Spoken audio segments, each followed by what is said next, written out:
क्षीरसागर, राहणार शिंदपड, गट नंबर 420/4। एकूण माझी पपईची बाग आहे 1.5 एकर। त्याच्यात लागवडीचा माझा खर्च आला आहे 2 लाख रुपये।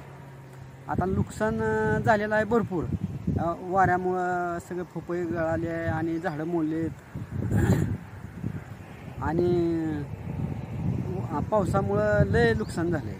तरी शासनाने आम्हाला पंचनामा करून जे काय नुकसान झाले त्याची भरपाई द्यावी एवढीच आमची विनंती आहे सरकार।